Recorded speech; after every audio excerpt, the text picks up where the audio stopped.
आप सभी का स्वागत करते हैं भोजपुरी इंटरटेनमेंट यूट्यूब चैनल पर। आके एक बार फिर बहुत ही बवाल और बहुत ही धमाकेदार भैया अपडेट को लेकर जो अपडेट है भैया भोजपुरी के पावर स्टार कहे जाने वाले मिस्टर पवन सिंह जी का एक बहुत ही शानदार और बहुत ही धमाकेदार भैया गाने के पोस्टर को रिलीज़ कर दिया गया है।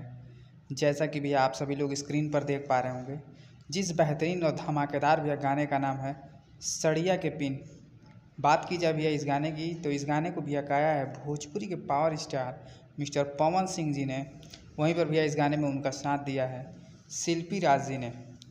तो वहीं पर भैया बात की जाए इस गाने के लिरिक्स राइटर की, तो इस गाने के भैया लिरिक्स राइटर हैं आशुतोष तिवारी जी, और इस गाने में भैया म्यूज़िक दिया है प्रियांशु सिंह जी ने।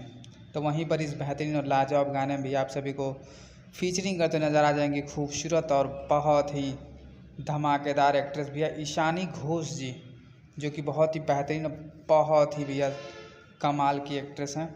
तो बहुत जल्द इस गाने के टीज़र को भैया बेस्ट भोजपुरी के ऑफिशियल चैनल पर रिलीज़ किया जाएगा। तो आप सब भैया तैयार रहिए बवाल धमाल मचाने के लिए। हो सकता है कल इस गाने के टीज़र को रिलीज़ किया जाए, तो आप सब टीज़र को भी ढेर सारा प्यार आशीर्वाद दें। और आप सब ऐसे ही भोजपुरी से जुड़ी ताज़ा खबरों को पाने के लिए भोजपुरी एंटरटेनमेंट चैनल को सब्सक्राइब करना बिल्कुल ना भूलें और बेल आइकन को जरूर दबाएं, ताकि हमारे चैनल पर भैया जो वीडियो अपलोड हो उसका नोटिफिकेशन सबसे पहले आप तक पहुंचे। तो फिर मिलेंगे हम ऐसे ही बवाल और धमाकेदार अपडेट को लेकर। तब तक जय हिंद, जय भोजपुरी।